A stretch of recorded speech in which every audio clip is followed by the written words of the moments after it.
what are some of the icons that, are you going? Oh. Yeah.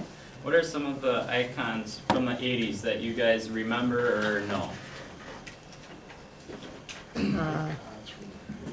Miami Vice. Yeah. Possibly the first personal computers, probably Pac-Man. Some of the crazy fashions that you guys had. Also, maybe you had a pair of Ray-Bans, or maybe you had some big hair. But Is that a yes? When my hair gets long, it goes Wolf. all right. Yeah. But who remembers the sport of paintball? No. Paintball. Some of the things I will be covering today are how paintball started, where it has gone, development of the equipment, and the benefits of paintball. So how did paintball actually start? It started June 27, 1981, when 12 men played the first game of paintball in one of their backyards. This was according to Paintball X3 in 2010. It all started when two of the friends, a businessman from the city and an outdoorsman from the country, decided to see who would stock better. They used the first type of paintball gun called the Nell Spot. Now this was only a bolt action and could only hold 10 balls on the top.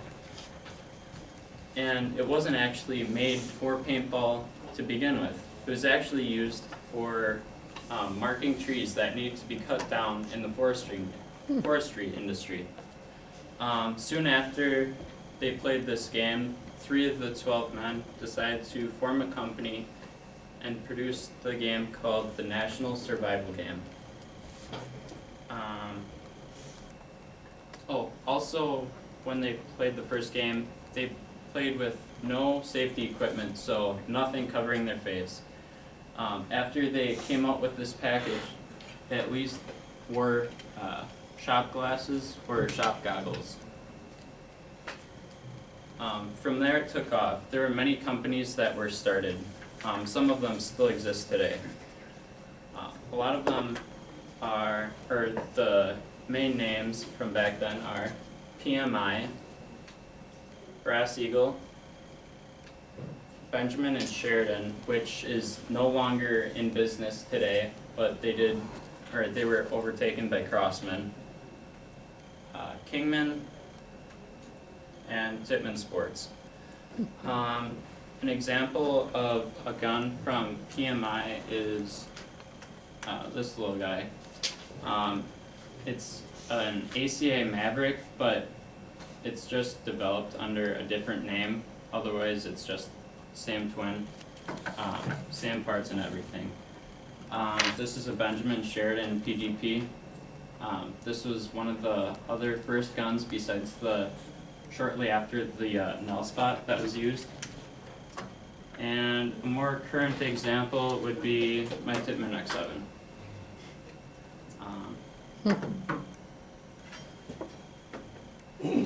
Besides many companies developing more paintball guns, many other fields opened across the U.S. and eventually to the rest of the world. Also, with the growing sport of paintball, many of the equipment was upgraded, from going from shot glasses to now the modern full face mask, where it's not hard plastic, but it does have a little bit of flex, so it won't shatter upon impact. Also, the guns were upgraded. They went from pump to, like these two, to semi-automatic, and now they even have full auto. I don't have one of these, but the current technology can have them operate up to 35 balls per second. As for this one, it only holds 10 total. Just an idea of how much faster the game has actually gotten. Right. Yes. That, and since it's firing so fast, they actually require a chip to be in the gun, and that's actually inside the grip of the gun.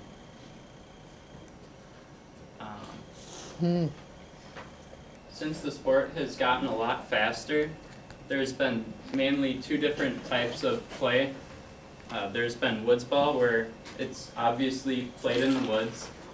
A lot of people play with military type looking gear. They wear camo, and it stays more close to the origin of the game. Another type of paintball is speedball. It's almost completely different from the original game. It's played on a flat field with inflatable bunkers, and everything is pretty much no camo, complete flamboyant colors, whichever you can pick. And they're playing with the electric guns, which fire at much faster rates of shooting.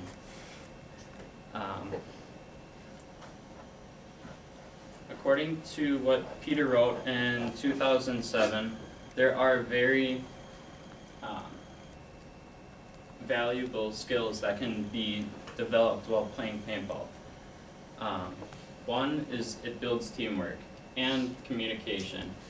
In order to get the other team out, communication is very, very important, and you need to let your other guys know where the other team is. Also, it helps relieve stress. You can get out of your outside life and you can just concentrate on that game alone. And I don't know, I find it really stress relieving too. Also, it can facilitate responsibility. If you own your own gear, you have to upkeep your gear after every time you get back home. Some guys spend maybe an hour or two cleaning their gear just to keep it up, and some guys, they just throw it in the closet. They don't care. You can obviously tell the difference on the field just the way the guns shoot and are looking. Another benefit from playing paintball is that it's very fun. I don't know, I've had so much fun playing it. I've been out for 4 or 5 years now, and I just can't get over it. That's another example of a speedball course compared to playing with ball. Now that you know a little bit of the history of paintball and where it's gone and where it is now, I hope you would consider playing either of the two types of paintball. It's fun and it relieves a lot of stress. But whatever you do, please don't bring anything else from that box of 80s stuff you might have stashed in the closet. Oh, yeah. Bad thing.